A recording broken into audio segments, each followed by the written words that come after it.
Bien. Pues, muchísimas gracias, Laura. Yo como religioso, últimamente, al final, me has hecho una alusión. Yo como religioso me alegro enormemente de que se vaya clarificando teológica y canónicamente esta vocación, que como decía Lidia en su ponencia primera, es un carisma de nuestro tiempo y merece la mayor nitidez en su formulación teológica y, por supuesto, la mayor precisión en su encaje, en su engranaje dentro de la Iglesia. Y de ahí la pertinencia de este análisis canónico que, a mi juicio, ha sido espléndido a cargo tuyo. Bueno, yo no quiero decir más, ¿no? Podría añadir que, vamos a ver, las fórmulas de vida religiosa son interdependientes. En la Iglesia todo es interdependiente porque somos un misterio de comunión. De tal manera que el surgimiento de una modalidad nueva de consagración interpela las anteriores. De tal modo que yo como religioso, de una orden medieval, además, de una orden en la tradición mendicante, me siento cuestionado, interpelado por estos nuevos modos de consagración que surgen en nuestro tiempo. Lo que significa en concreto que una ponencia como la de Laura en este momento, a mí como religioso y como teólogo, me da mucho que pensar a propósito expresamente, específicamente de mi modo de consagración religiosa en una orden medieval y bajo el paradigma de la mendicancia.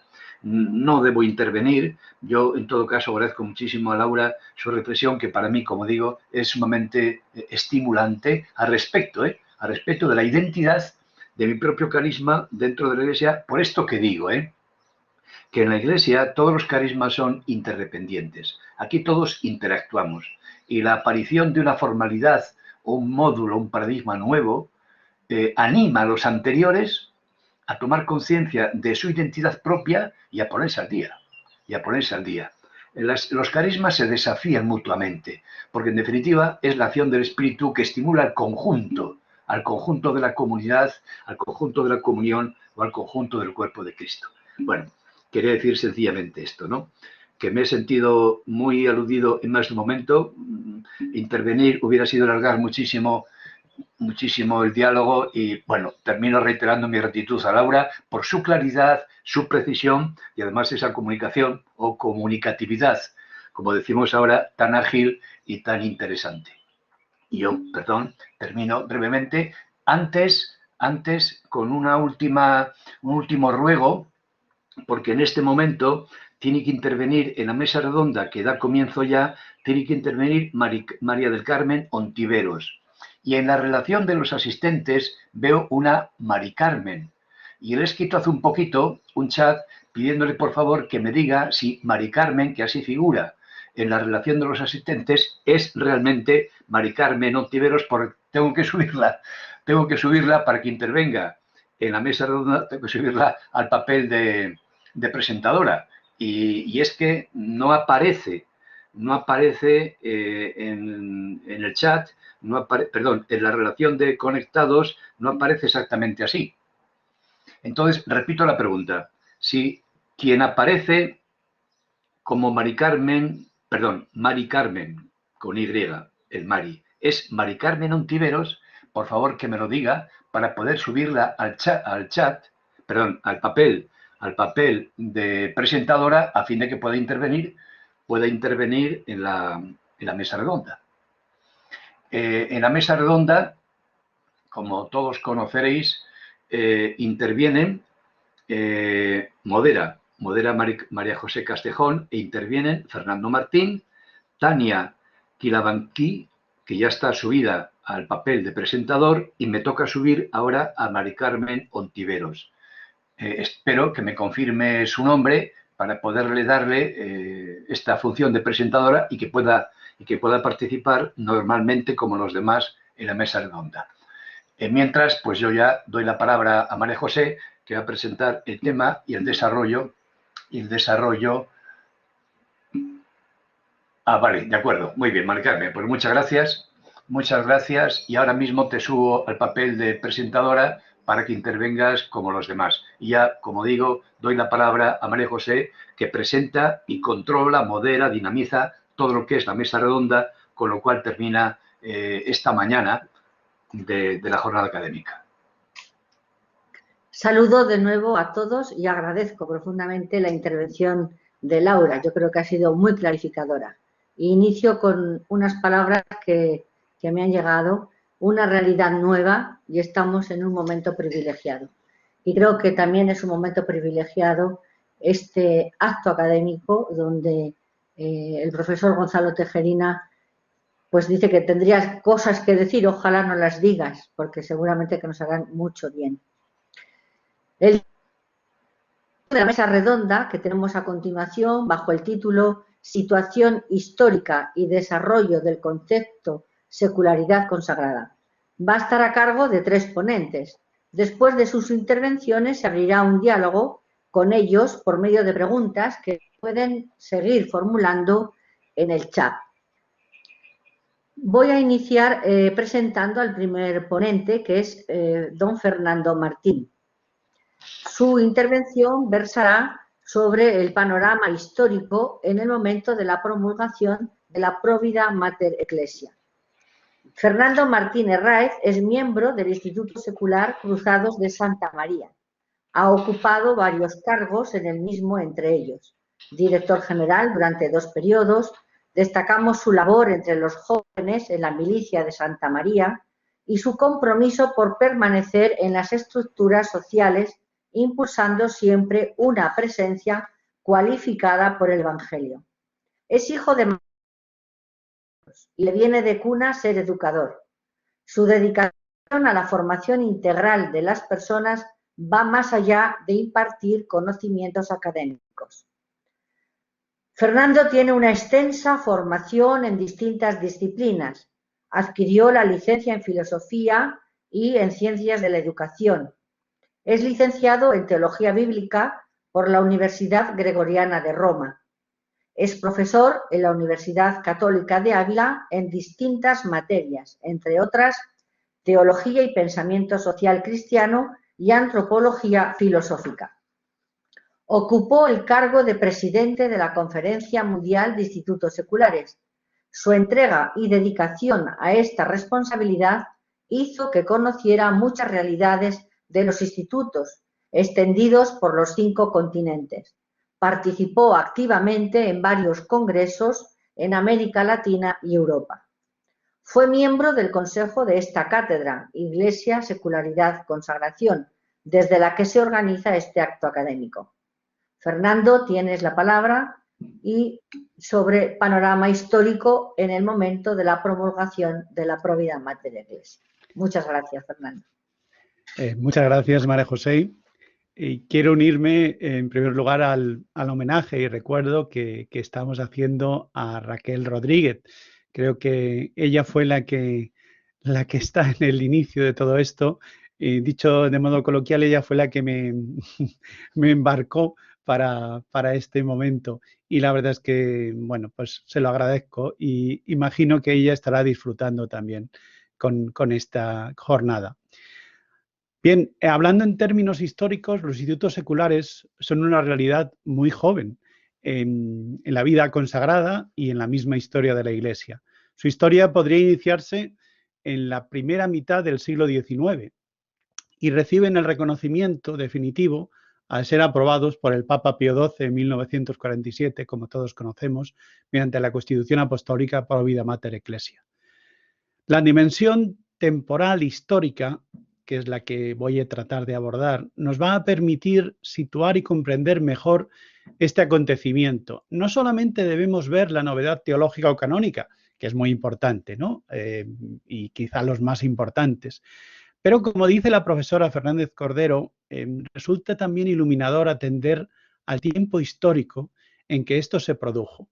Pues se trataba de escuchar una llamada, la llamada del Espíritu, tanto por parte de quienes acogían esta vocación en las asociaciones que iban surgiendo, como por parte de las instancias institucionales implicadas en este discernimiento.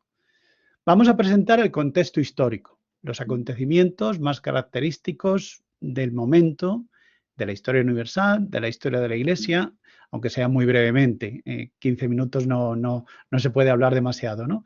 Pero también acogiendo la categoría comprensiva de orden teológico que se encierra en el concepto de signos de los tiempos, vamos a abordar también algunos de estos signos que están presentes en la primera mitad del siglo XX y pueden dar luz a los eventos. Bien, pues es necesario plantear, en primer lugar, algunos interrogantes históricos. ¿En qué contexto histórico, social, cultural y eclesial aparece la Provida Mater Ecclesia?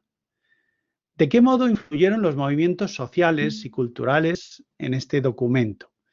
¿Qué circunstancias históricas lo condicionaron? ¿Qué signos de los tiempos motivaron el documento papal y dieron carta de ciudadanía a los institutos seculares?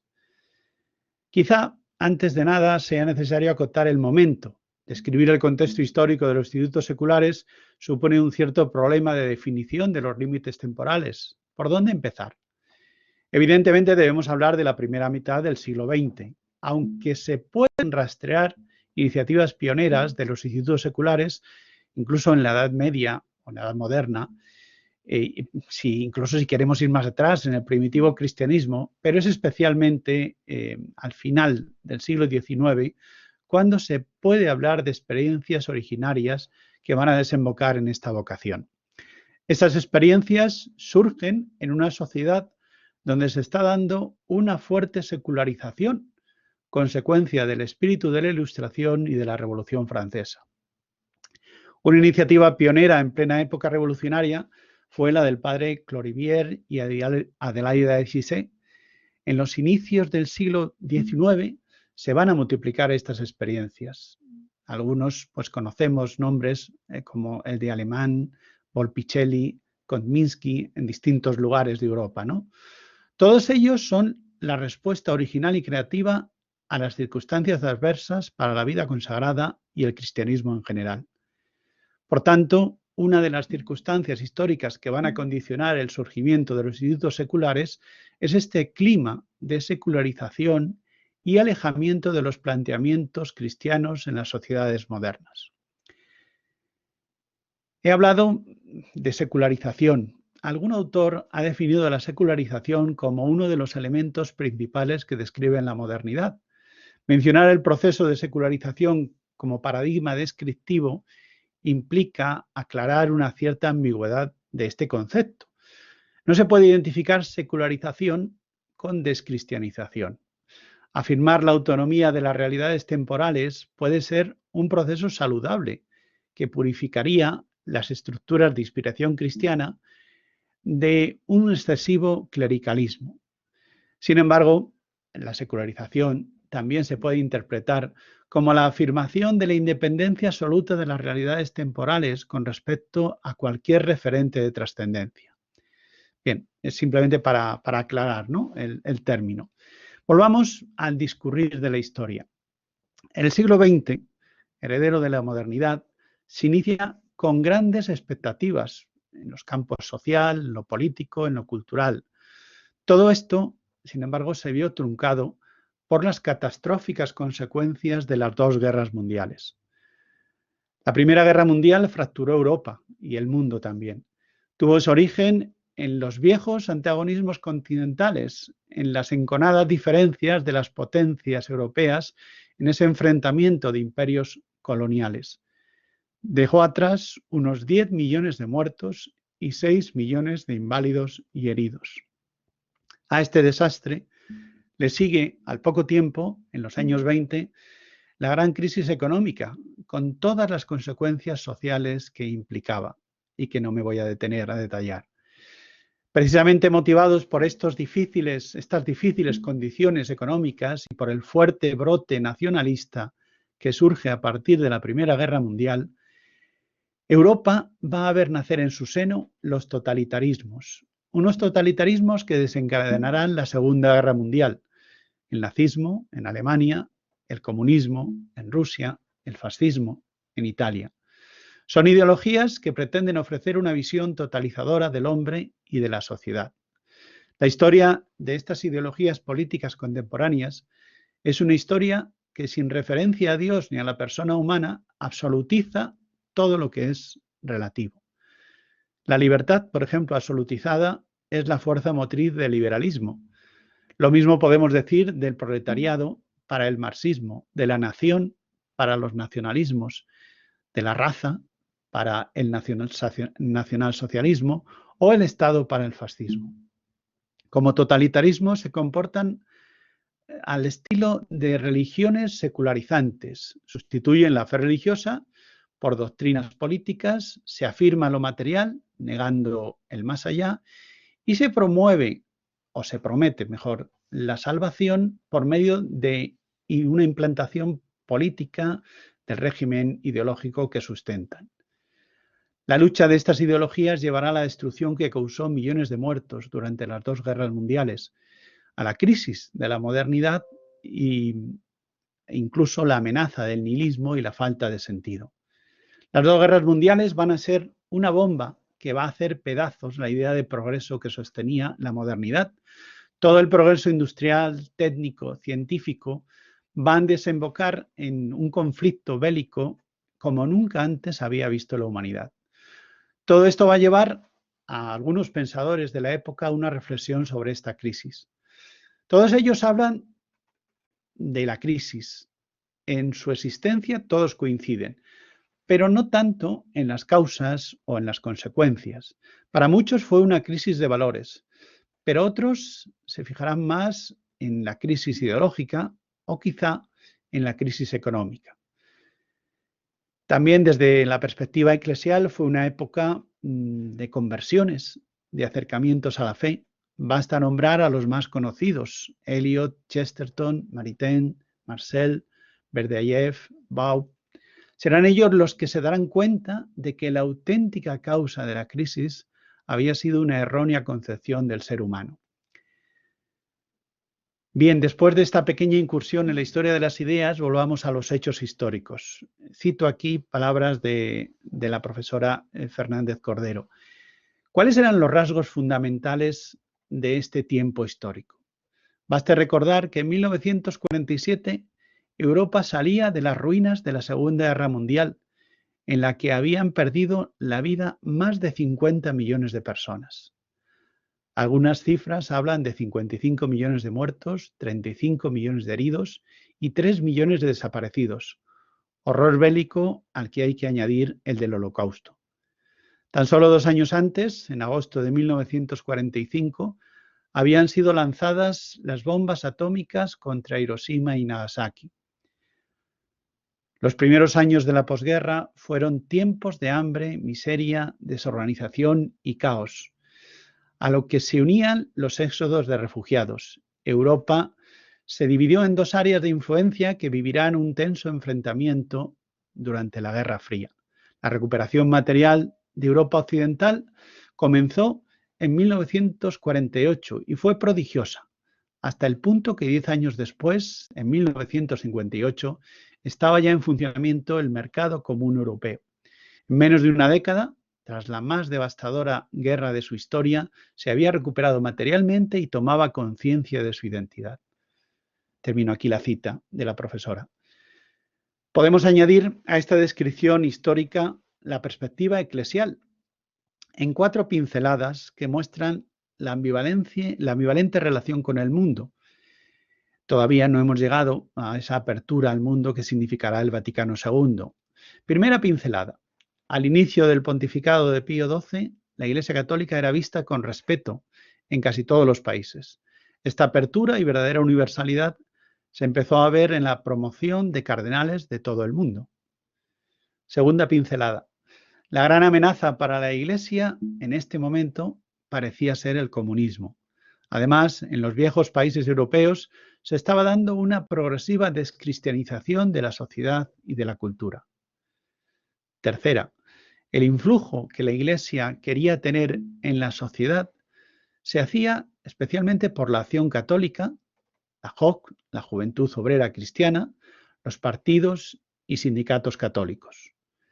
Un ejemplo paradigmático de la tensión que se daba en muchos países la encontramos en la Italia de la posguerra. La campaña electoral italiana de 1948 presentó el enfrentamiento de 2 visiones de la sociedad, una visión cristiana y la visión comunista. En este contexto, ante las noticias de la persecución generalizada de los católicos en los países comunistas, el Santo Oficio decretó la excomunión de todos aquellos fieles que militaran o apoyaran a los partidos comunistas. Y cuarta pincelada, la división en bloques del mundo y de Europa llevó también a la Iglesia a favorecer con un apoyo decidido el proceso de unificación de Europa, que fue llevado adelante por 3 católicos comprometidos, Adenauer, Schumann y De Gasperi. Es importante hacer alusión a varios eventos culturales de esta primera mitad del siglo XX que podríamos calificar como signos de los tiempos. Algunos de ellos fueron precedentes importantes del Vaticano II. Nos referimos a especialmente el movimiento litúrgico, el movimiento ecuménico y el movimiento bíblico y patrístico de retorno a las fuentes. Todos ellos van gestando una nueva visión de iglesia, una iglesia en el mundo, una iglesia de comunión.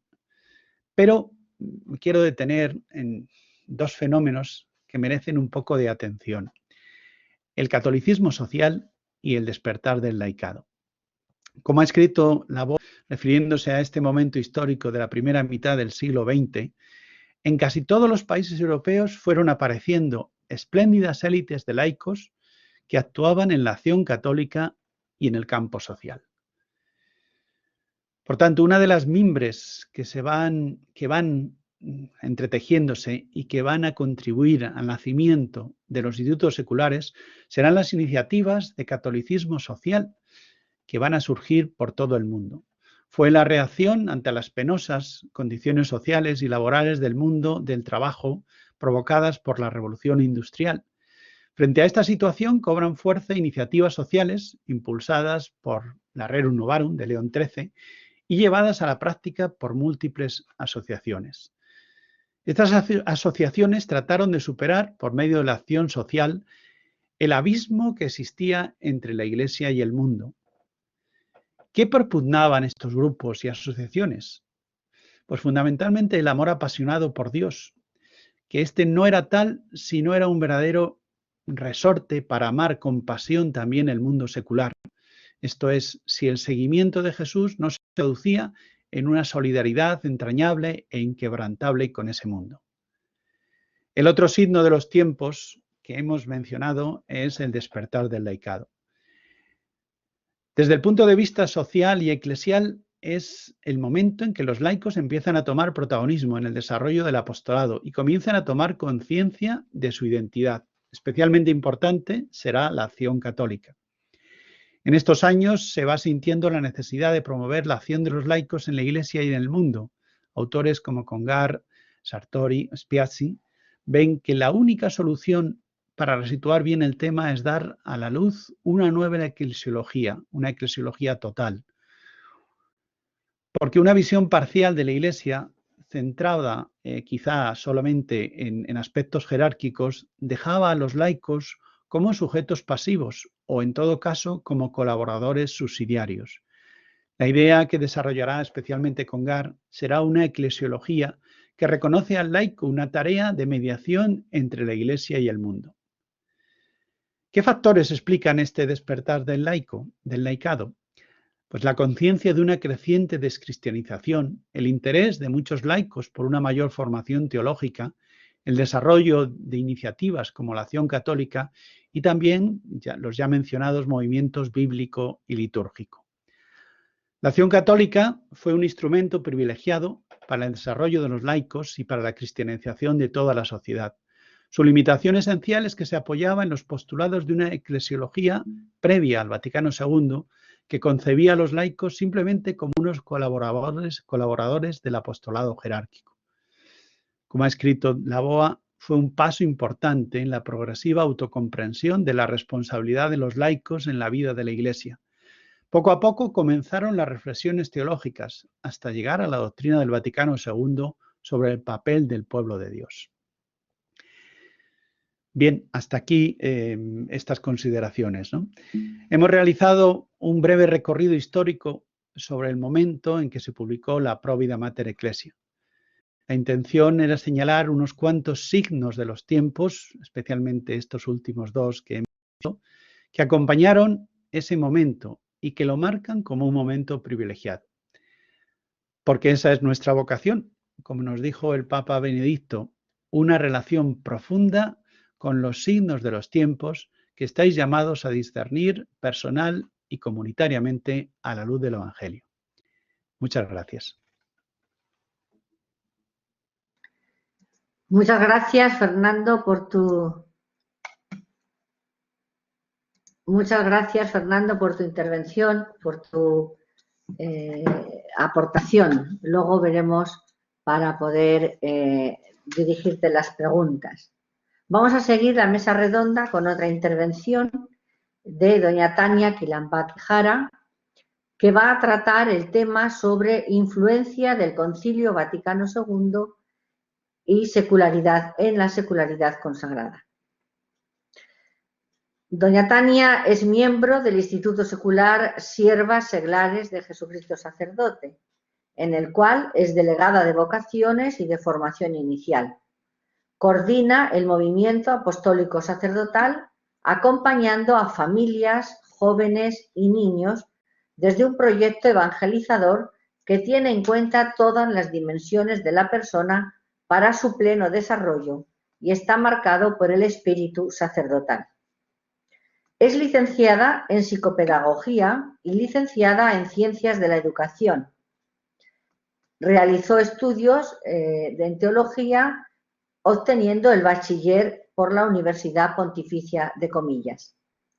Ha seguido numerosos cursos de acompañamiento espiritual, pastoral de jóvenes y es una estudiosa de los escritos del fundador siervo de Dios Juan Sánchez Hernández, apóstol del sacerdocio, descubriendo cada día la profundidad y hondura de vivir arraigados en el Señor. Profesionalmente ejerció el magisterio durante varios años, trabajó en el área de formación de equipos de Cáritas en el ámbito rural y actualmente trabaja en la Secretaría del Cardenal don Antonio María Rouco, trabajo que le posibilita un conocimiento eclesial y le permite estudiar y profundizar en temas muy diversos, pero de gran calado en la vida de la Iglesia. Sobre todo es apóstol y formadora de apóstoles, en este momento en el barrio Puente Vallecas, donde vive. Al lado de ella siempre se vive como prioritario la relación con el Señor, alimentada con la palabra de Dios. Es una mujer generosa, gratuita y con un gran espíritu de entrega. Tania, te dejamos la palabra para tratar el tema que nos ocupa en este momento en la mesa redonda.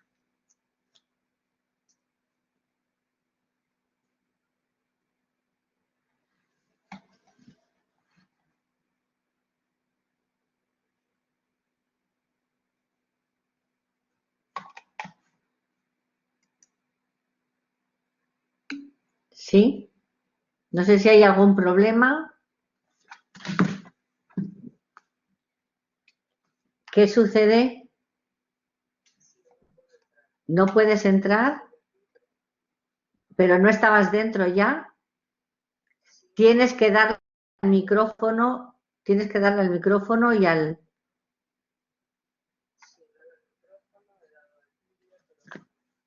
Ya. Bien. Parece que hay algún problema técnico. No sé si no se puede conectar. Estaba conectada, pero ahora mismo no puede conectarse.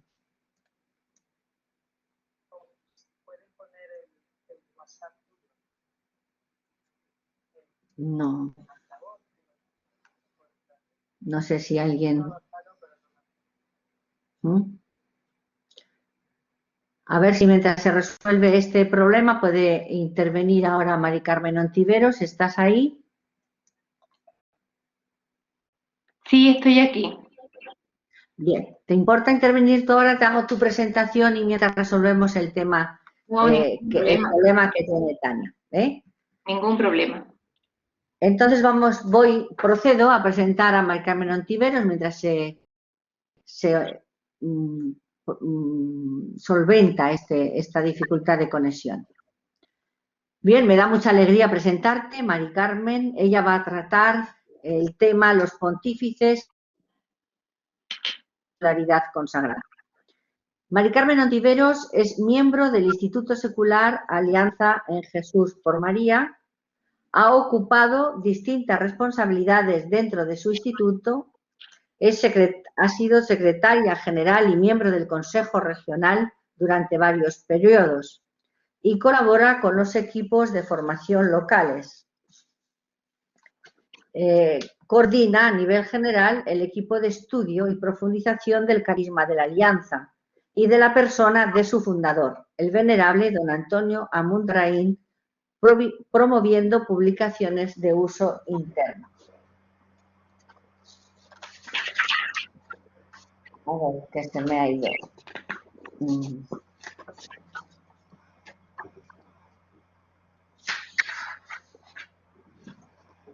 Se me ha ido a mí el folio también, disculpad este fallo. Entonces, si te parece, intervienes, luego termino.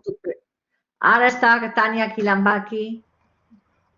Bueno, como no he terminado de presentar a Mari Carmen, si te parece, retomamos tu puesto después de la intervención de Tania. ¿De acuerdo? De acuerdo. Vale. Pues adelante, Tania, con tu tema. Perdón, es que tenía bloqueado desde la página, no me había dado cuenta que estaba bloqueado. Estupendo. El audio. Bueno. Pues esperamos tu intervención. Cuando quieras puedes empezar. Bien. Gracias. Voy a compartir esta parte de lo que es la influencia del Concilio Vaticano II en la secularidad consagrada y quiero partir sobre todo de esta cita de San Juan Pablo II que nos dice en Nuevo Milenio Inaunte, en el número 57, siento más que nunca el deber de indicar el concilio como la gran gracia que la Iglesia ha recibido en el siglo XX. Con el concilio se nos ha ofrecido una brújula segura para orientarnos en el camino del siglo que comienza. Estas ideas fundamentales del Concilio Vaticano II siguen inspirando la misión salvífica de la Iglesia en el mundo para que, como dice el apóstol en la carta de Efesios, realizando la verdad en el amor, hagamos crecer todas las cosas hacia Él, que es la cabeza, Cristo. Voy a anotar 5 puntos en los cuales considero que el Concilio Vaticano II nos da una particular fisonomía a los institutos seculares. El primer punto es los institutos seculares como esa caridad perfecta con fisonomía secular. En el esquema eclesiológico sabemos que estamos presentes en el punto número 11 de la Perfecta Caritatis, de este decreto, y nos llama sobre todo a los institutos seculares a realizar en el mundo una verdadera y completa profesión de los consejos evangélicos, reconocida por la Iglesia. Debemos procurar, como dice aquí en este número, ante todo la dedicación total de sí mismos con caridad perfecta, mantengan una fisonomía secular a fin de que puedan realizar con eficacia y en todas partes al apostolado para el que nacieron. Nos piden también que esta presencia en medio del mundo no puede ser sino a través de un compromiso de formación. Desde sus miembros estén debidamente formados en el conocimiento de las cosas divinas y humanas, de tal manera que robustezcan e incrementen el cuerpo de Cristo. Bueno, pues aquí estamos. Yo creo que fieles a esta eclesiología en el concilio, hemos encontrado allí nuestra fecundidad. La apertura de la Iglesia al mundo, que es lo que propone el esquema eclesiológico en el concilio, no reduce su sentido sobrenatural, no busca actividades para sobrevivir, sino que mantiene vigente el mensaje salvador de Jesucristo. Lo renueva, lo hace cercano, lo encarna. Esta mediación de Jesucristo es la que nos hace poder llegar a lo que nos dice Gaudium et Spes, a esa realización plena de la libertad humana. el misterio del hombre solo se esclarece a la luz del Verbo encarnado. Los seglares consagrados viven no una serie de verdades abstractas y ajenas a las realidades temporales, sino que a partir de la expresión máxima del amor de Dios por la humanidad en la entrega del Hijo en la cruz, contribuyen al enriquecimiento de la historia y se constituyen en referencia de comunión, de misión, que transforma la sociedad en pueblo de Dios y cuerpo de Cristo. Creo que este es un punto importante en nuestra presencia en medio del mundo. Animado este cuerpo de Cristo de manera continua por el espíritu de amor que procede del Padre y del Hijo y suscita carismas, servicios y ministerios para construir la Iglesia. En el punto 2, entonces hemos pasado de una presencia de una caridad perfecta y ahora pasamos a la parte de institutos seculares, atención maternal de la Iglesia en el siglo. El Concilio Vaticano II inicia sus sesiones con la indicación general del Papa San Juan XXIII de que la fe debía hablar de un modo renovado. Porque el mundo estaba cambiando rápidamente, debía delinearse de modo nuevo la relación entre la Iglesia y la edad moderna, no para someterse a ella, sino para presentar a nuestro mundo, que tiende a alejarse de Dios, la exigencia del Evangelio en toda su grandeza y en toda su pureza. Cito a San Juan XXIII.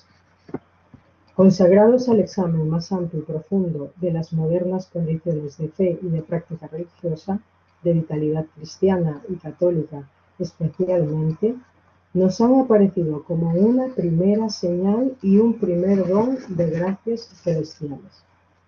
En la fase previa, entonces vemos la fase previa del concilio, se constatan estos signos de que la providencia nos está llevando a un nuevo orden de relaciones humanas, que por obra misma de los hombres, pero por encima de sus mismas intenciones, se encaminan al cumplimiento de planes superiores e inesperados, pues todo, aun las humanas adversidades, aquella, la providencia, lo dispone para mayor bien de la Iglesia. La consagración secular nos hace presencia en la vida pública sin renunciar a nuestra identidad, aportando a esta vida social los diversos carismas que se han derivado del deseo de Dios, para implementar con recursos de inspiración evangélica las situaciones históricas cambiantes, para llegar a vivir la descripción que se nos hace por el autor anónimo en la carta a Diogneto: lo que el alma es en el cuerpo, así han de ser los cristianos en el mundo. Lumen Gentium 38. Esta nueva manera de estar en el mundo, ¿cuál ha sido ese proceso de evolución? Han ido tomando forma, contenido, sentido, para que lo que hacemos y somos tenga una vida propiamente evangélica, que comunique el cuidado materno de la Iglesia. Y aquí viene un punto importante, porque no es solo a los hijos de la Iglesia, sino a todos los hombres. Nos dice la Constitución Achentes, la Iglesia, para poder ofrecer a todos el misterio de la salvación y la vida traída por Dios, debe insertarse en todos los grupos con el mismo afecto con que Cristo se unió por su encarnación a las determinadas condiciones sociales y culturales de los hombres con quienes convivió. Entonces, como consagrados en medio del mundo, somos Iglesia que avanza juntamente con toda la humanidad que experimenta la suerte terrena del mundo, y su razón de ser es actuar como fermento vivificante y como alma de la sociedad, que la lleva a renovarse en Cristo y transformarse en familia de Dios, que fomenta e incrementa la cooperación de todos, inspirada, pura y exclusivamente por el deseo de servir a todos y por la pasión de llevar a más personas al encuentro con Dios. Gaudium et Spes 40b. En un tercer punto pasamos a lo que es estos institutos seculares, una manera de estar en el mundo, una actividad misionera. En el decreto Adyentes, en número 40D, tenemos que, creciendo cada día en la Iglesia, por la inspiración del Espíritu Santo, los institutos seculares, sus obras, pueden resultar fructuosas de muchas maneras en las misiones como señal de entrega plena a la evangelización del mundo. Entonces, todas nuestras relaciones cotidianas, de familia, amistad, vecindad, trabajo, todo es campo propicio para que el amor cristiano sea el signo con el que se enfoque la vida ordinaria como una vida de alianza con Dios y encuentro con los hermanos. Esta intimidad con el misterio de la Trinidad conlleva el estar constantemente atentos a los dones que recibimos de Dios, no solo para reconocer lo que Él nos da, sino para captar el amor que encierra el don que se nos ofrece. Entonces nuestra presencia es salvífica más allá de lo que hagamos, porque todos, como instrumentos dóciles en las manos de Dios, evangelizamos. Todo nos habla de Dios, de su presencia o de su ausencia, de las urgencias y prioridades, de las necesidades y de las abundancias de su gracia. Si nos fijamos en los fines pastorales del Concilio Vaticano II, vemos la renovación interna de la Iglesia, la difusión del Evangelio por el mundo entero y el diálogo con el mundo actual. Aquí vemos prioritaria una hermenéutica de reforma porque el cristianismo parecía perder la fuerza creativa. El ayornamiento no fue un desarrollo rápido, sino que abrió caminos de futuro en varias direcciones, y uno de esos caminos fueron los institutos seculares. El Papa San Pablo VI nos dice que hemos de ser encuadrados como una realidad viva, visible y espiritual al mismo tiempo, que vive y se desarrolla en la historia, como lo es en la Iglesia. Entonces podemos decir que la Iglesia, que somos Iglesia, que sirve en el corazón del mundo, llamados a santificarlo, a consagrarlo y a reflejar en él sus valores supremos de justicia, de amor y de paz, dejando que nos mueva la gracia y el mandato de Jesucristo. Ir por todo el mundo y proclamar la buena nueva a toda la creación.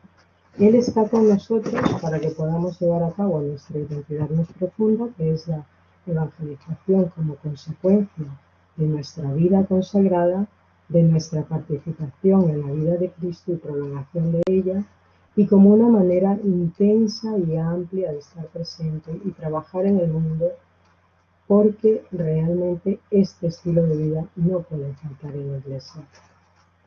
Podemos confrontarlo esto en Apostólica Necessitatis. En el punto 4, los institutos seculares como acción de la providencia divina para la salvación del mundo. La providencia divina enciende el fuego de la vida consagrada en medio del mundo como elemento decisivo para indicar la naturaleza íntima de nuestro ser criaturas. Ser hijos en el Hijo, vivir el sacerdocio real, recibir en el bautismo, ser uno con la Trinidad y la aspiración de toda la Iglesia esposa hacia la unión con el único esposo. Adyentes. La íntima y vital unión con Dios nos hace capaces de escuchar su manifestación audible en el lenguaje de la creación y percibir por la razón humana su bondad y sabiduría revelada en el plan de salvación. El deseo del Concilio Vaticano II de que este pueblo de Dios se extienda a todo el mundo y en todos los tiempos, partiendo de situaciones iniciales a desarrollos graduales, hace de los miembros de los institutos seculares instrumentos eficaces para colaborar y crear condiciones propicias para el fomento del crecimiento en Cristo, llevándonos a una vida de comunión, de caridad y verdad, por el discernimiento en los acontecimientos, exigencias y deseos de los signos verdaderos de la presencia o de los planes de Dios. Descubrir la consagración secular, entonces, es descubrir la posibilidad de santidad en medio del mundo. Es redescubrir la Iglesia como sacramento de salvación, como misterio de comunión que une a todos los hombres en la fe y en la redención. Es abrirnos a esa intensa renovación cristiana de las familias, las profesiones y la sociedad civil, por el contacto íntimo y cotidiano con una vida totalmente consagrada a la santificación para un multiforme apostolado en lugares, tiempos y circunstancias a los que los miembros de los institutos seculares pueden adaptarse con facilidad. Es abrirnos a la providencia que se acerca a los hombres en un contacto dialógico por el que nos invita a la comunión con Dios, con este Dios de la revelación. Este diálogo de amor es reanudado en la historia, se constituye y se desarrolla a través de acontecimientos históricos y trasciende el tiempo. Ese gran consagrado, configurado con Cristo por la vivencia de los consejos evangélicos, expresa en la historia el seguimiento a Dios que sale de su misterio, se comunica como un tú, se hace accesible por medio de Cristo en las obras realizadas por Dios en la historia de la salvación, cuyo misterio se esclarece por las palabras que lo proclaman como principio y fin de todas las cosas. Para terminar, quiero avanzar con este punto de institutos seculares, consagración, ordenación de la historia. ¿Qué nos pide el Concilio Vaticano II? Ser expertos en comunión, ser testigos, artífices de aquel proyecto de comunión en el que el hombre participa del desarrollo lógico de quien se sabe y se siente hijo de Dios, miembro de Cristo, incorporado a la Iglesia, revestido de aquel sacerdocio común de los fieles, cuya fecunda doctrina ha recordado el Concilio, Lumen Gentium 10 y 11, del cual nace el compromiso en todo cristiano a la santidad, a la plenitud de la vida cristiana, a la perfección de la caridad. La Iglesia, al prestar ayuda al mundo y al recibir el mundo múltiple ayuda, solo pretende una cosa, nos dice Gaudium et Spes en el número 45, el advenimiento del reino y la salvación de toda la humanidad. Todo el bien que el pueblo de Dios puede dar a la familia humana al tiempo de su peregrinación en la tierra deriva del hecho de que la Iglesia es sacramento universal de salvación, que manifiesta y al mismo tiempo realiza el misterio de Dios, de amor de Dios al hombre. La Iglesia toma conciencia de su misión en medio del mundo, que es la de significar y continuar la presencia de Cristo, el Verbo encarnado. La consagración total nos lleva a desarrollar una responsabilidad correspondiente en orden a ser el fermento y el alma de la sociedad humana. Gaudium et Spes 40. A promover la fraternidad en la misma familia humana, reconociendo la diversidad de vocaciones dentro de la misma vocación cristiana. Desde dentro de cada hombre, el deseo de Dios nos transforma por medio de la presencia dinámica del Espíritu, para poder iluminar y ordenar todas las realidades temporales, a fin de que se realicen y prosperen según el Espíritu de Cristo y sean para alabanza del Creador y Redentor.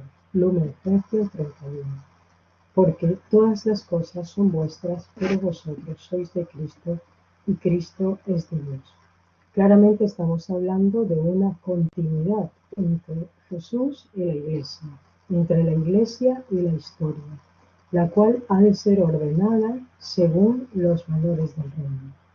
Por la santidad de vida de sus miembros, los institutos seculares acogen el signo que Dios da de su reino, al cual somos atraídos todos, y contribuimos a dilatar más y más el reino de Dios, iniciado por el mismo Dios en la tierra, hasta que al final de los tiempos Él mismo lo consuma. Lumen Gentium 9, haciéndonos partícipes de su vida gloriosa. La Iglesia o pueblo de Dios no disminuye, entonces, como nos dice Gaudium et Spes, no disminuye el bien temporal de ningún pueblo. Antes, al contrario, fomenta y asume, y al asumirlas las purifica y fortalece, y eleva todas las capacidades y riquezas y costumbres de los pueblos en lo que tienen de bueno, hasta que se desarrollen estas dimensiones del reino: glorificación de Dios, redención de todos los hombres y ordenamiento de todas las cosas a Cristo. Esto lo podemos ver en Apóstoles 24. Pues yo termino así la intervención, que os agradezco vuestra atención. Muchas gracias, Tania, por tu intervención y luego entraremos para el diálogo, ¿eh? Hemos tenido un problema de audición, no se oía bien la voz. Mira a ver si puedes elevar un poquito el volumen de ahí, o a lo mejor es la propia voz.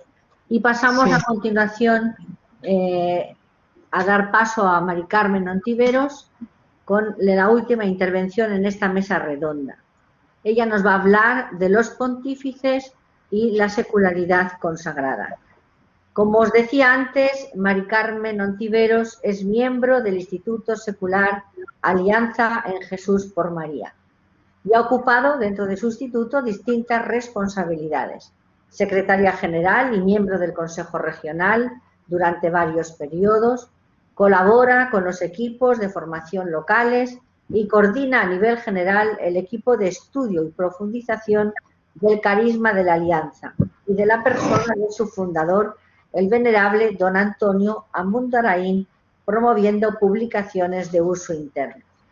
Ella es licenciada en Filosofía y Letras con la especialidad en Filología, es licenciada en Ciencias Religiosas y diplomada en Profesorado de Educación General Básica con especialidad en Lengua Española y Francés. Ha realizado numerosos cursos de formación y tiene 2 máster, uno en Doctrina Social de la Iglesia por esa universidad y otra en COAS personal. Mari Carmen Ontiveros, además, trabaja profesionalmente como profesora en un colegio.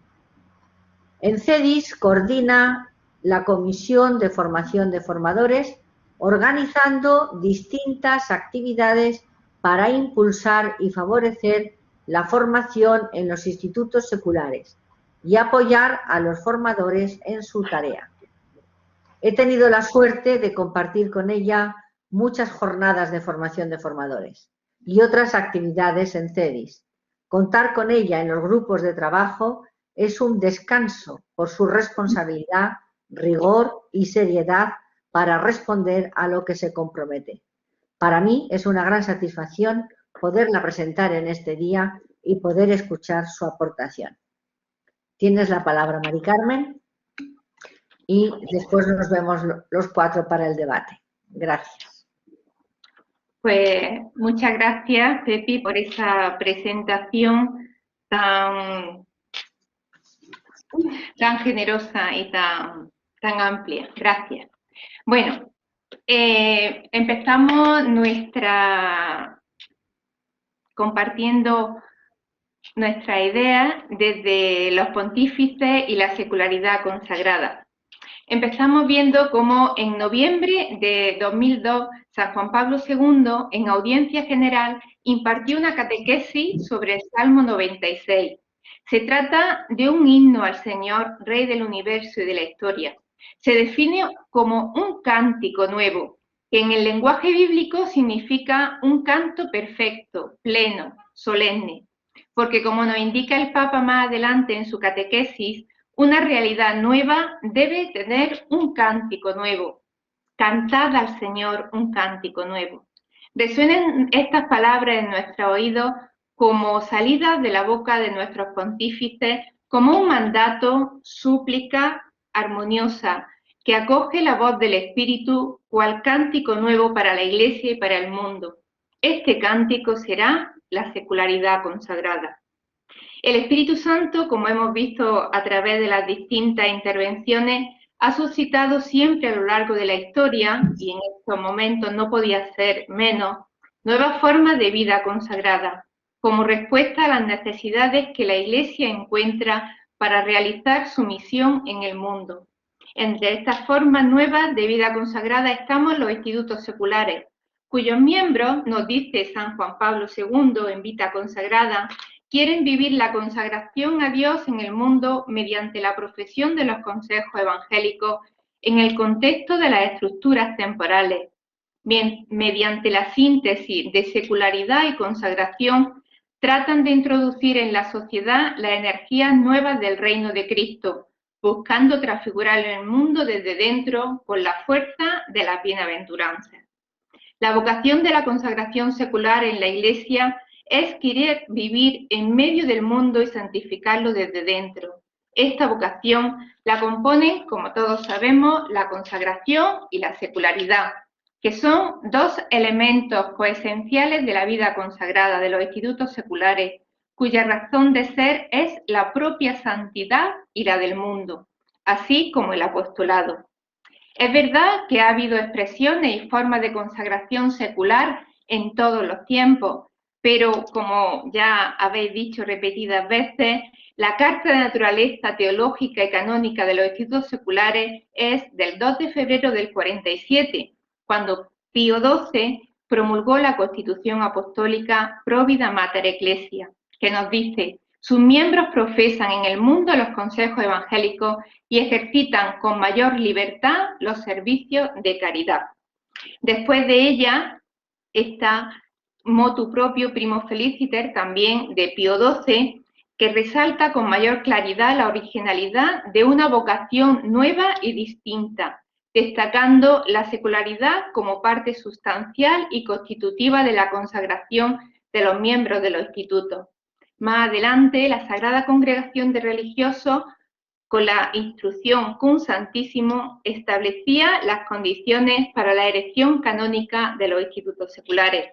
En el Concilio Vaticano II, los institutos seculares son citados expresamente en el decreto Perfecta Caritatis, número 11, y en el decreto Ad Gentes, número 40. En Perfecta Caritatis aparece una descripción negativa, lo que no somos. No soy institutos de vida religioso, ni una forma moderna de vida religiosa, y también lo que sí somos. En vosotros la profesión es verdadera y completa. Nos dice que seguir a Jesús a través de los consejos evangélicos en el mundo, en la vida secular. El apostolado también en el mundo, sirviéndoos de la profesión, actividades, formas, lugares y circunstancias que corresponden a vuestra condición. Y por último, la formación, porque se trata de una vocación muy exigente. Después del concilio, el magisterio pontificio ha sido abundante y clarificador. Los papas han ido prestando también atención a esta nueva forma de vida y de misión. Han dado claves para cantar al Señor ese cántico nuevo, reinterpretando los carismas en una realidad tan cambiante como es la realidad secular. Y empezamos con San Pablo VI. Pablo VI, que hoy celebramos su día, nos dice: cantad al Señor un cántico nuevo desde el diálogo, la responsabilidad y la encarnación. Pablo VI tuvo bastantes intervenciones dirigidas a los institutos seculares, donde pone las bases de la consagración secular. La primera fue en 1970 en el Encuentro Internacional de los Institutos Seculares, donde hace un recorrido por los distintos documentos que ya habían sido publicados. Y nos dice: no se puede tampoco olvidar que la historia de la Iglesia nos habla de cristianos que, viviendo en el mundo ya desde los primeros siglos, se consagraban a Dios, reconociendo en la consagración y en el medio para vivir más intensamente el bautismo. También en 1970, en el discurso La eficacia apostólica depende de la santidad del Papa, a los consagrados seculares: camináis por el borde de un plano inclinado que intenta el paso a la facilidad del descenso, que estimula la fatiga de la subida. Es un camino difícil de alpinistas del espíritu, mas en este vuestro atrevido programa recordad que vuestra consagración no será solo un compromiso, será una ayuda, un sostén, un amor, una dicha a donde podéis recurrir siempre. Sois laicos que convertís la propia profesión cristiana en una energía constructiva, dispuesta a sostener la misión y la estructura de la Iglesia, a alentar la espiritualidad y la caridad. En 1972, en el 25 aniversario de la Provida Mater Ecclesia, nos dice Pablo VI, referido a la secularidad consagrada: a vosotros se os confía una estupenda misión, ser modelo de arrojo incansable en las nuevas relaciones que la Iglesia trata de encarnar en el mundo y al servicio del mismo. En este mismo año, pero en septiembre, en la Conferencia Mundial nos dice que somos un don específico para la Iglesia. La función de los institutos seculares en el misterio de Cristo y en el misterio de la Iglesia. En ese mismo momento, en la síntesis de los grupos de trabajo, nos habla el Santo Padre diciendo: vuestra vida garantiza así que la intensa y directa relación con el mundo no se convierta en mundanidad o naturalismo, sino que sea expresión del amor y de la misión de Cristo. En 1976, en la Segunda Asamblea Mundial, Pablo VI nos hace una llamada a la fidelidad a la oración. Este encuentro fue dedicado a la oración y nos dice que esta fidelidad de los institutos seculares a su vocación específica debe expresarse sobre todo en la fidelidad a la oración, que es el fundamento de la solidez y de la fecundidad. El laboratorio experimental en que la Iglesia verifique las modalidades concretas de sus relaciones con el mundo. La última vez que Pablo VI se dirigió a los miembros de los institutos seculares fue el 2 de febrero de 1977, en el 30 aniversario de la Provida Mater. Resalta cómo el mundo se manifiesta para el consagrado secular como el lugar teológico.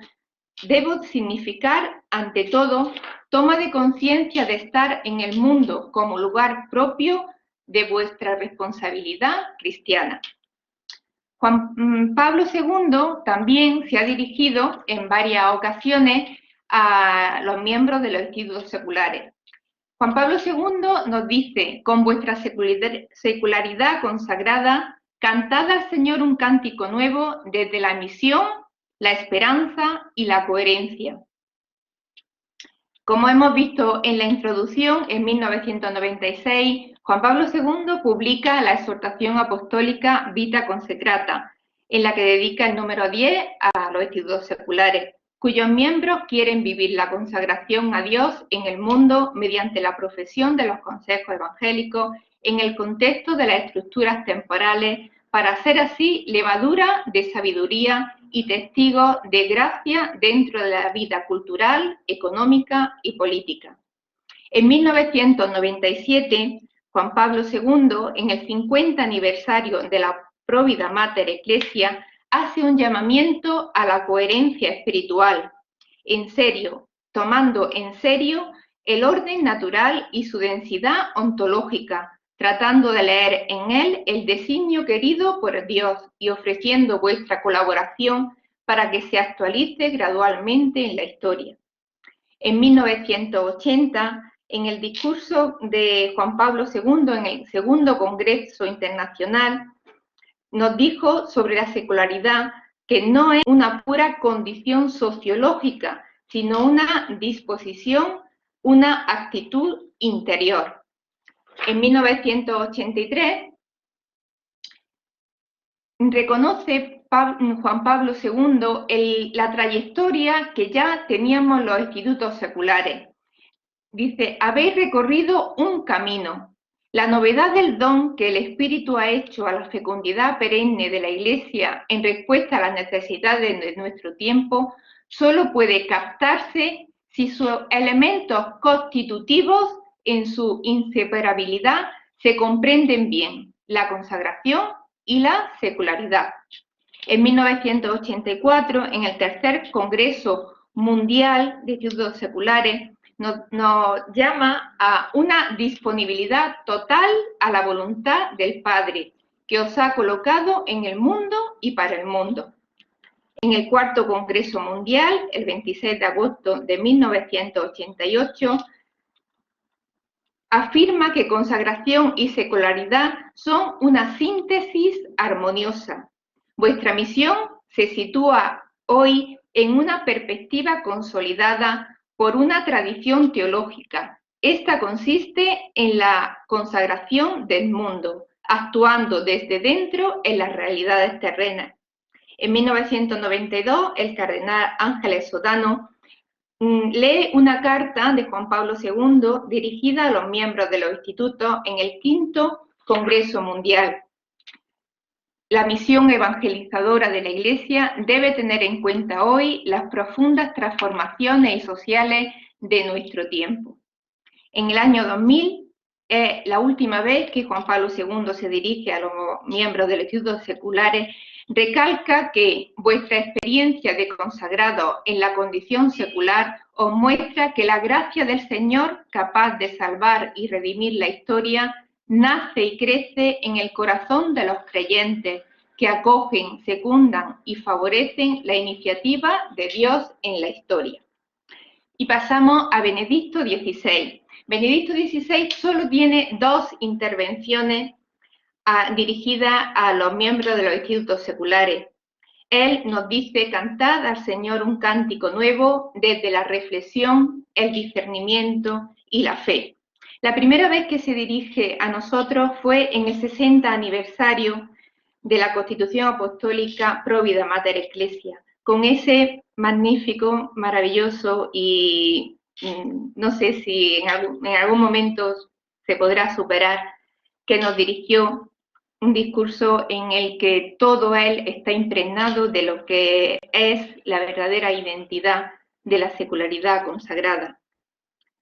Nos dice, por ejemplo: en efecto, lo que hace que vuestra inserción en las vicisitudes humanas constituya un lugar teológico es el misterio de la encarnación. Tanto amó Dios al mundo que le dio a su Hijo único. Asimismo, delinea claramente el camino de nuestra santificación desde la secularidad consagrada. La adhesión oblativa al plan salvífico manifestado en la palabra revelada. La solidaridad con la historia, la búsqueda de la voluntad del Señor, inscrita en las vicisitudes humanas. Así todo el discurso, que no releo por no alargar mi intervención, pero no puede terminar este mensaje más bellamente que con un aliento y una súplica. La Iglesia os necesita también a vosotros para cumplir plenamente su misión. Sed semillas de santidad arrojadas a manos llenas en los surcos de la historia. En 2012, en el Congreso y Asamblea de la CEMI, el cardenal João Braz lee una carta del Papa a los participantes en este Congreso, donde da 3 pistas. La primera, la donación total de nuestra vida, permaneciendo laico entre los laicos, presbítero entre los presbíteros. Esto exige una particular vigilancia para que vuestros estilos de vida manifiesten la riqueza de la belleza y la radicalidad de los consejos evangélicos. En segundo lugar, la vida espiritual. Solo en Cristo, Señor de la historia, toda la historia y todas las historias encuentran sentido y unidad. Y en tercer lugar, muy importante, la formación, que os haga laicos y presbíteros capaces de dejarse interrogar por la complejidad que atraviesa el mundo de hoy. Abrazad con caridad las heridas del mundo y de la Iglesia. Y por último, el Papa Francisco también tiene 2 intervenciones, 3 intervenciones a los miembros de los institutos. La primera, a los participantes en un encuentro organizado por la Conferencia Italiana en 2014, donde nos dice, con respecto a la secularidad consagrada: diariamente lleváis la vida de una persona que vive en el mundo y al mismo tiempo custodiáis la contemplación, Esta dimensión contemplativa del Señor y también la que se dirige al mundo, contemplar la realidad, como contemplar lo bello que hay en el mundo y también los grandes pecados de la sociedad, las desviaciones, todas estas cosas. El 17 de agosto de 2016, a la Asamblea General de CEMI, el cardenal Pietro Parolin lee una carta del Santo Padre poniendo de relieve a María. La Virgen María es el modelo perfecto de esta espiritualidad encarnada, constantemente unida al Hijo en la vida cotidiana y en las preocupaciones familiares, llevaba una vida completamente normal, similar a la de tantos otros, y de este modo colaboraba a la obra de Dios. Permaneciendo unidos a ella, tendremos con total seguridad la garantía de caminar por el camino de la santidad secular. María, la primera consagrada secular. En el 28 de octubre de 2017, el Papa Francisco envía un mensaje a los participantes en la conferencia italiana que nos dice: aquel documento de Pío XII, la novedad y la fecundidad de los institutos seculares está, por lo tanto, en conjugar consagración y secularidad, practicando un apostolado de testimonio, de evangelización y de compromiso cristiano en la vida social. Termino dando las gracias, como no, a los pontífices que siempre nos han dedicado palabras cercanas, formativas, guiadoras, siempre acertadas y siempre encardinadas en el momento histórico en el que fueron pronunciadas. Por último, este cántico nuevo nos viene como una llamada actualizada, como un reclamo, aliento a vivir nuestra secularidad consagrada, de mano del Papa Francisco, que con 5 verbos, como a él le gusta enumerar, nos dice: rezar, escuchando su voz ante cada evento de la vida; discernir, sabiendo distinguir las cosas esenciales de las secundarias, afinando esta sabiduría que se cultiva día a día; compartir, el destino de cada hombre y mujer; no abandono el mundo a su suerte, porque lo amo, como y con Jesús hasta el final; dar valor, con la gracia de Cristo, viendo el bien en todo; y por último, tener simpatía por el mundo y por la gente, que nos hace libres y apasionados, nos hace estar dentro como la sal y la levadura. Muchas gracias. Muchas gracias, Mari Carmen, por tu intervención tan preciosa, precisa. Y vamos a dar paso en estos minutos que nos quedan a algunas preguntas que han venido realizando. La primera pregunta es para Fernando. Si puedes conectarte el micrófono. Y dice: ¿será la COVID-19 como contexto mundial y las nuevas ideologías signos de diferente carácter de nuestro tiempo? Y añaden: ¿cuáles crees que podrían ser signos de nuestro tiempo en el 2021? Bueno, podéis intervenir los tres también, es una pregunta amplia que nos trae al 2021. Sí, bien, yo, por responder con respecto a lo de los signos de los tiempos, ¿no?, que he mencionado especialmente 2 en mi intervención, ¿no?, el catolicismo social y el despertar de los laicos, ¿no? Yo diría que quizá la COVID, más que la COVID, las reacciones que ha suscitado son para realmente reflexionar y acoger como una realidad que tenemos que meditar como institutos seculares. Todo el tema de la fragilidad, todo el tema de la colaboración, todo el tema de las resistencias. Yo creo que ahí hay mucho que profundizar sobre el ser humano. Pero yo hablaría de, como vi la pregunta, pues he ido pensando, ¿no?, ¿qué signos de los tiempos vivimos actualmente? Y yo hablaría de 6 signos de los tiempos que nos interpelan como institutos seculares. Yo hablaría de la intercomunicación global, esto mismo que estamos teniendo ahora, esta posibilidad de estar conectados de diferentes lugares del mundo. Otro segundo signo es el pluralismo cultural. Cuando hablan en esa pregunta que me han hecho de las ideologías, yo lo incluiría ahí también, el tema del pluralismo cultural. Otro signo de los tiempos que nos interpela son las desigualdades del mundo. También, y aquí habla un hombre, pero creo que es muy importante como signo de los tiempos, la importancia de la mujer en la Iglesia y el mundo. Creo que es otro signo de los tiempos importante a considerar.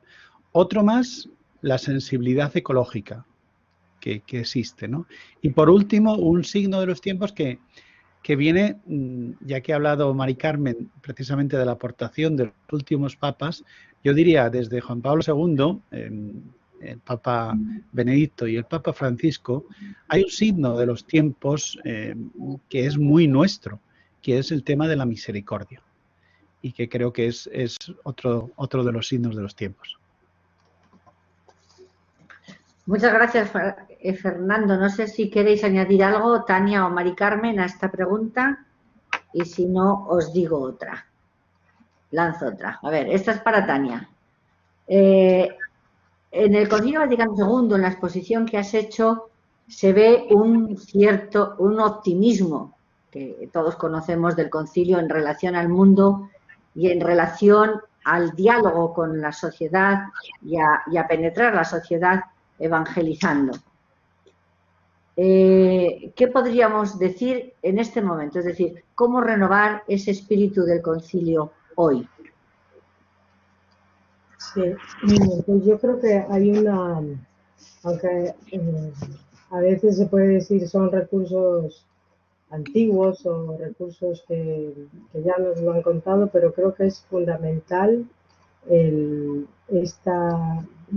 reconocer la presencia de un algo interior que nos está moviendo. En este caso nosotros podemos decir la providencia, que nos está moviendo más allá incluso de nuestra capacidad de darnos cuenta de que es esto lo que mueve al mundo.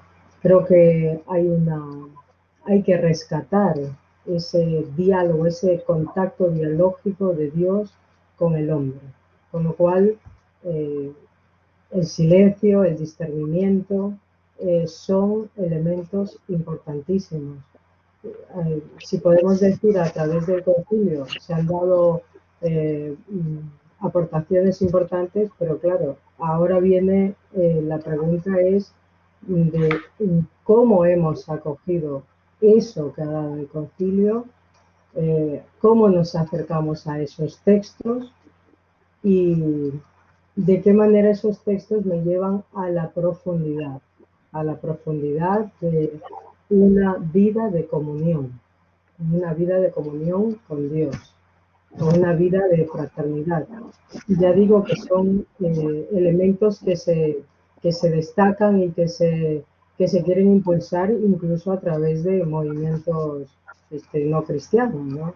Todo lo que es el enlace con la creación, todos somos uno, pero creo que a nosotros nos toca de manera especial hacer nuevos usos, cristianizar casi esos discursos que ahora tenemos presentes en medio de las realidades que vivimos. Muy bien, muchas gracias. Mari Carmen, con una gran belleza, porque bellos son los textos que los papas han dirigido a los institutos seculares, queda como la pregunta, ¿no? ¿Cómo transmitir hoy, o cómo transmitimos, no sé si sería transmitir o cómo transmitimos tanta belleza al pueblo de Dios? Porque uno se queda realmente anonadado cuando lee los textos de los papas, la visión que tienen de los institutos seculares y de nuestra propia vocación, ¿no? O sea, ¿cómo haríamos? Yo es la pregunta que me queda siempre, ¿no? ¿Cómo haríamos para transmitir esta belleza al pueblo de Dios, ¿no? Bueno, pues esa es la eterna pregunta, ¿no? Yo creo que haciendo de nuestras vidas un cántico nuevo, mostrando esa originalidad, ese cantar distinto a todas las distintas sintonías, a todas las distintas canciones que componen la Iglesia. Mostrar al mundo que se puede vivir dentro del mundo, se puede ser inmensamente feliz dentro del mundo, viviendo las vicisitudes del mundo y consagrada a Dios. Yo creo que con nuestra vida alegre, involucrada, como dice el Papa Francisco, ¿no? En salida siempre y al encuentro de las necesidades del mundo, no esperando que vengan a nosotros, sino desde nuestra identidad, salir a buscar esas necesidades donde el hombre espera encontrar una palabra amiga, donde espera encontrar a Dios, en salida siempre. Hay tres palabras que los tres habéis empleado, que son responsabilidad, discernimiento, tanto personal como comunitario o fraterno, y esa presencia y cercanía a las realidades históricas y a las personas, ¿no? ¿Qué podréis decir de estas tres palabras? El que queráis, si queréis decir algo, vamos, si no, se quedan ahí como expresión. Bueno, yo quiero decir que ya el Papa Benedicto XVI en su discurso nos dice que el discernimiento es el carisma de la consagración secular. Qué importante en nuestra vida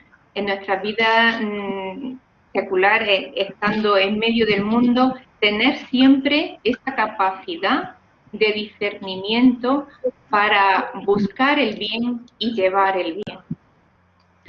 A mí me gustaría añadir, especialmente en el tema de la responsabilidad, precisamente como somos responsables de una vocación que el Espíritu Santo ha hecho surgir en la Iglesia, y eso nos debe impulsar, ¿no?, a seguir presentándola, viviéndola fundamentalmente, pero de una manera realmente bella, ¿no?, como deberían ser nuestras vidas, ¿no? Pero esa responsabilidad sobre todo es con el mundo, ¿no? Es una responsabilidad con el mundo para el que nosotros no podemos abandonarlo. Es decir, si el Espíritu Santo nos ha suscitado, bueno, vuelvo al tema de los dos signos de los tiempos que he destacado, el del catolicismo social, por ejemplo, la presencia en el mundo donde hay tanta injusticia, es muy necesaria, más que nunca, de los miembros de institutos seculares, y la iniciativa de crear iniciativas que vivan realmente esa justicia social. Y luego también la responsabilidad en medio de los laicos, de los bautizados.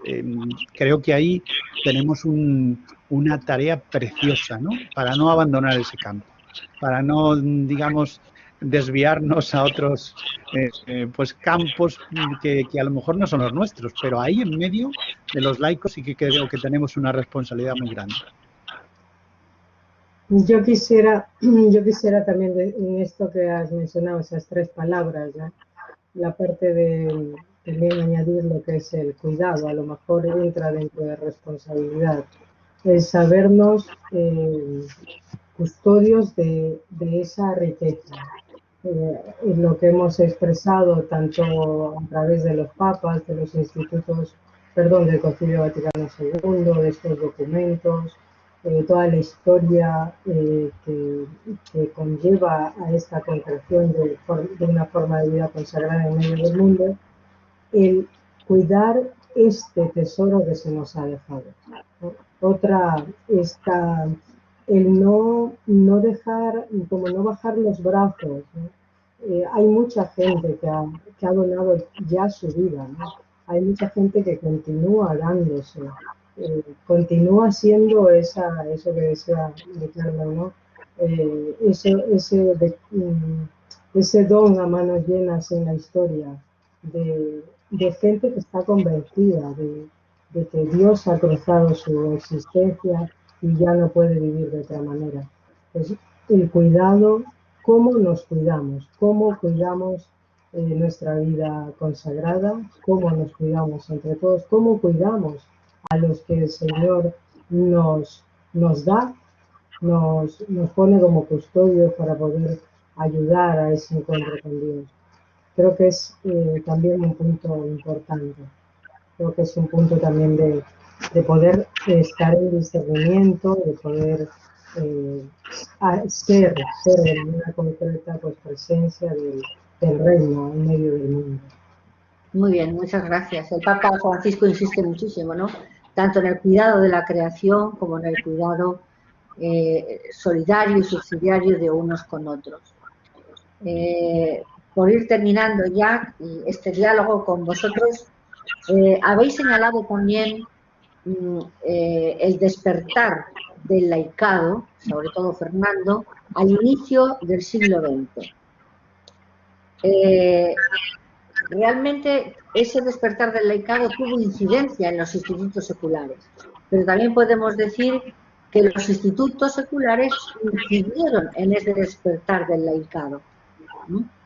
Ahora mismo estamos asistiendo, desde que tuvimos el Congreso de laicos antes de la pandemia, también a una conciencia nueva del laicado, ¿no? ¿De qué manera los institutos seculares podemos aportar a la vocación laical desde nuestra propia identidad, pues este despertar también que se está produciendo? No sé si queréis comentar algo de esto. Yo creo que ahí hay una labor muy bonita de ser fermento en la masa y nunca mejor dicho, que es nuestra vocación, que es precisamente estar ahí en medio de esos grupos de laicos, primero haciéndonos conscientes de la maravilla que es el ser bautizado, ¿no? Lo que significa esa vocación laical en sí misma, redescubrir de nuevo toda esa digamos, descripción preciosa de la misión de los laicos que hizo el Vaticano II. Que, quiero decir, desde tareas de formación de laicos creo que es muy importante, de animación de laicos. Yo creo que ellos están en el origen. Es decir, si Lidia ha hablado antes del encuentro de Sengal, que es 20 asociaciones laicales que buscaban precisamente un deseo de consagración, ¿no? Que capitaneaba el padre Gemelli, pero en realidad eran esos laicos, ¿no? Y uno de ellos era Armida Barelli, que es un ejemplo, una cofundadora con el padre Gemelli de las misioneras de la que impulsó, incluso hablando directamente con el Papa Pío XII en la propia Mater Ecclesia. Pero sobre todo, ella destaca por su labor entre laicos simples bautizados. Fue la gran animadora e impulsora de la acción católica femenina en toda Italia. Y creo que eso nos corresponde también, que tenemos que seguir animando formas de asociaciones laicales, porque a veces solamente a través de esas asociaciones laicales es como los laicos podemos tomar conciencia, ¿no? de nuestra responsabilidad. Muy bien. Muchas gracias, Fernando. No sé si queréis añadir algo más, Mari Carmen o Tania. Bueno, pues yo creo que tenemos una situación privilegiada porque somos laicos con ellos y estamos con ellos en trabajo, en ocio, en toda nuestra vida. Entonces, desde esa situación, al lado de los laicos, nos toca promover siempre, buscar el reino en medio del mundo, con ellos y impulsando siempre la iniciativa, fomentando y acercando al reino de Dios a todos los hombres y mujeres con los que compartimos nuestro día a día. Sí, yo diría también ese sabernos uno, ¿no? Sabernos que, como dicen, no estamos ni enfrente ni detrás, sino en la misma, estamos en el mismo quehacer, ¿no? No hay yo creo que podríamos remitirnos a ese punto de Agentes 10, ¿no?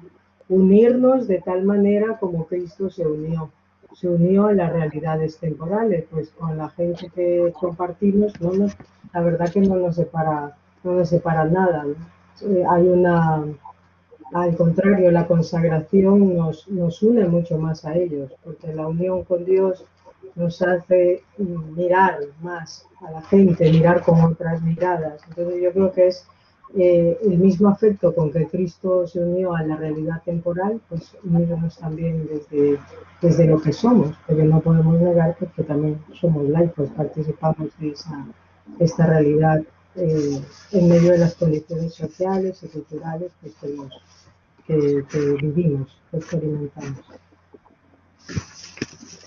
Muchas gracias a los tres. La verdad ha sido una riqueza poder compartir en esta mañana con vosotros. Tendremos la ocasión de leer los textos que habéis escrito y que se publicarán, ¿eh? Así que mil gracias por el esfuerzo que habéis hecho y por poder compartir este tiempo, ¿eh? Acaba de escribir ahora un chat que dice: no aportamos a los laicos, somos laicos, claro que sí. Y desde ahí impulsamos toda la vocación y misión en la Iglesia, en corresponsabilidad con todos. Y termino con una frase que pone aquí Ana, que dice: la secularidad no solo es una representación sociológica o un hecho externo, sino también es una actitud, estar en el mundo, saberse responsables para servirlo, para configurarlo según el designio divino en un orden más justo y más humano, con el fin de santificarlo desde dentro. Son palabras de San Pablo VI, del cual celebramos hoy la fiesta y que estamos contentísimos por ello. Gracias a todos los que habéis participado en esta mañana, y creo que está por ahí Gonzalo. Y si no, nos volvemos a encontrar a las 4 de la tarde de España, 16 horas. Los que estáis fuera de España, pues ya tendréis que calcular. Está aquí Gonzalo. Sí, nada, sencillamente nos volvemos a encontrar a esa hora, 16 horas, hora de la España peninsular, como dice María José. Creo que la mañana ha sido muy intensa, sumamente interesante, y vamos a esperar que efectivamente la sesión de la tarde pues contribuya a este mismo interés en cada una de las tres ponencias previstas.